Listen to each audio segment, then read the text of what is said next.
Welcome to Suman TV. నేను మీ నవీన్. మీరు 100 మీటర్లు నడిచిన వెంటనే మోకాళ్ళ నొప్పులు వచ్చే విధంగా ఉందా? అదేవిధంగా ఏదైనా ఒక ఫస్ట్ ఫ్లోర్కి ఎక్కేటప్పుడే మీరు ఒక మోకాలు మీద చేయి పెట్టుకొని మరి ఎక్కుతా ఉన్నారా? ఇట్లా ఉంటే మాత్రం ఖచ్చితంగా ఫ్యూచర్లో సర్జరీ వరకు వెళ్ళే విధంగా ఉంటుంది అంటున్నారు హోమియోపతి ఎక్స్పర్ట్ డాక్టర్ చేతన్ రాజు గారు. సో అసలు హోమియోపతిలో దీనికి సర్జరీనే లేకుండా చాలా అద్భుతమైన మెడిసిన్స్ ఉన్నాయంటున్నారు. ఒకసారి సార్ని అడిగి తెలుసుకుందాం. అదేవిధంగా ఈ వీడియో చూసి ఈ ప్రాబ్లం ఉన్నవారు సార్కి కాల్ చేశారు అని అంటే కన్సల్టేషన్ ఫీ లేకుండానే అసలు ట్రీట్మెంట్ విధానం ఎట్లా ఉంటుంది అనేది ఎక్స్ప్లెయిన్ చేస్తారు. హాయ్ సార్, నమస్తే అండి. నమస్తే సార్. సార్ ఏం సార్, మొత్తానికి అసలు హోమియోపతి అంటేనే చేతన్ రాజు గారు అన్నట్లుగా కనపడతా ఉంది. ఎక్కడ చూసినా సోషల్ మీడియాలో మీరే కనపడతా ఉన్నారు.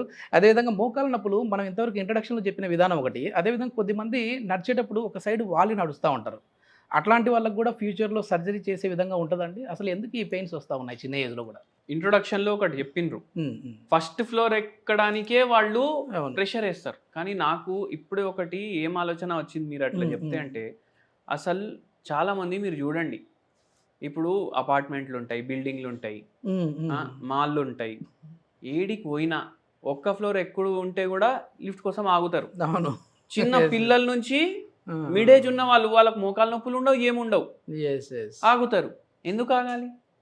అవునా కదా? మరి ఏమన్నా ఎక్కువ ఎక్కితే ఫ్లోర్స్ మోకాలు నొప్పి తీసే అరే, అవకాశం ఒక్క ఉంటుంది. ఫ్లోర్ ఎక్కితే ఏం పోయేది ఉంటది మీరు చెప్పండి. ఇప్పుడు కొండలు ఎక్కుతాం మనం అవును, దేవుణ్ణి కలవడానికి, అవునా కాదా? 8 గంటలు ఆ శక్తి ఏడికెళ్ళి వస్తుంది మీరు చెప్పండి. దేవుడు ఇస్తాడు, దేవుడు మనకు. దయ. ఆ, దేవుని దయ అది. దేవుడు మన మీద ఆశీర్వాదం ఉన్నప్పుడు వరకు మనకు ఏమీ అవ్వదు. ఓకే. ఇది కోల్ ఉంటది కదా, కోల్ కాల్చేసి వేసి దానికి అగ్ని పెట్టి దాని మీద నడిచేటోళ్ళు కూడా ఉంటారు. అవునా కదా? మీకు రోగం లేనప్పుడు వరకు నేనేం చెప్తా అంటే రోగిలాగా బతకకండి. అవునా కాదా? రోగం వచ్చిన తర్వాత కూడా నేను రోగి కాదు అనేసి ఒక స్ట్రాంగ్ ఫీలింగ్ ఉంటే ఏ రోగము కూడా తగ్గుతుంది. అవునా కాదా? తగ్గిపోతుంది.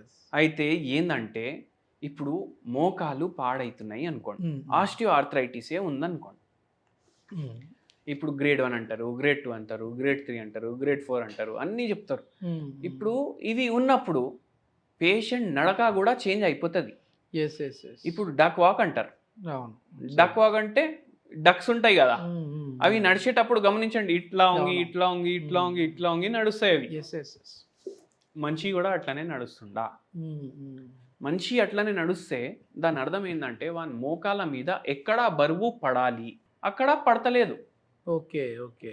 మళ్ళా దానిపైన ఇప్పుడు ఈయన వెయిట్ ఎక్కువ ఉందనుకోండి, ఎక్కువ బరువు కూడా పడుతుంది, ఎట్లా పడాలి అట్లా పడతలేదు, ఇంకా పాడవుతుంది మోకాలు. మొత్తం బాడీ బరువు ఎక్కడ పడుతుంది? మోకాల మీద పడుతుంది. మెయిన్ పెద్ద జాయింట్ కూడా అదే కదా మనకి బాడీలో. మళ్ళా మొత్తం ఇంటి బరువు ఆడోళ్ళ మీద పడుతుంది. ఓకే, అంతే. అవునా కాదా? ఆడోళ్ళకే ఎక్కువ మోకాలు నొప్పులు ఉంటాయి. ఎందుకు సార్ వాళ్ళకి ఎక్కువ? ఎందుకు అంటే వాళ్ళకు ఉన్న టెన్షన్లు అట్లా ఉంటాయి. ఇప్పుడు ఒక లేడీ మన దగ్గర వచ్చిండ్రు, ఆ లేడీకి మోకాలు నొప్పి ఉంది, గ్రేడ్ 3 ఆస్టియో ఆర్థరైటిస్ ఉంది. మళ్ళా ఇప్పుడు ఆ పేషెంట్ మనకు ఏమంటున్నారు, ఏమైనా టెన్షన్ ఉందా మనం అడుగుతాం కదా. అవును. ఏముంటుంది సార్, మొత్తం నా మీద ఉంటుంది ఇల్లు, అవునా కాదా? కిచెన్లో గంటలు గంటలు నిల్చొని పని చేయాలి. ఇప్పుడు ఎట్లా పని చేయాలి? ఇప్పుడు ప్లాట్ఫామ్ ఉంటుంది కిచెన్ది, ఇట్లా వంగి పని చేయాలనా లేదా? 3-4 గంటలు అట్లనే పోతాయా లేదా? అన్ని గంటలు. మళ్ళీ బరువు కూడా ఎక్కువ ఉంది, ఎక్కువ బరువు పడుతుందా లేదా? ఎట్లా పడాలి అట్లా పడతలేదా? అవునా కదా? అప్పుడు ఏమవుతుంది, మోకాలది డిజనరేషన్ స్టార్ట్ అవుతుంది. మళ్ళీ దాని తర్వాత టెన్షన్ ఏముందమ్మా అంటే, అందరికీ అన్ని టైంకి కావాలి, కానీ నాకు ఎవరు ఇంట్లో హెల్ప్ చెయ్యరు. ఓకే. ఇప్పుడు వాళ్ళ మొగుడు వాళ్ళ పక్కకే ఉన్నాడు, అరే ఏం సార్ ఏముంటుంది, మీకు ఎవరైనా మాట్లాడనీకి ఉన్నారా అనేసి మనం అడిగినాం. ఓకే.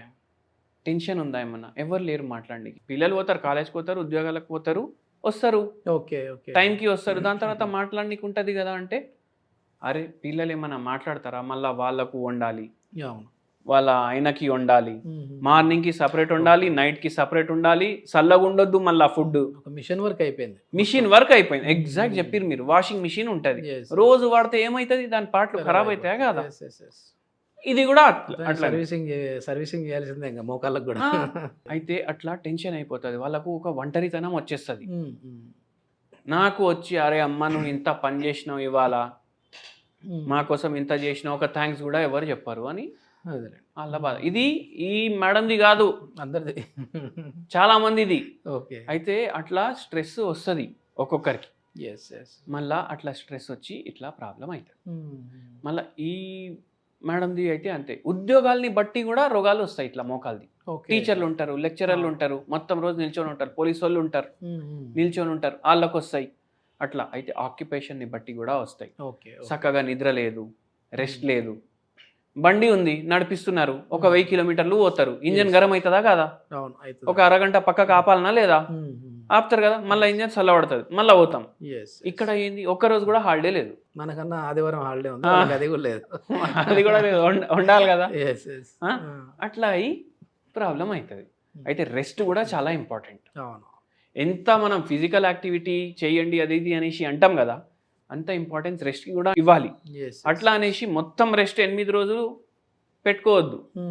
ఫిజికల్ యాక్టివిటీ ఉండాలి, మెంటల్ పీస్ ఉండాలి, రెస్ట్ కూడా ఉండాలి.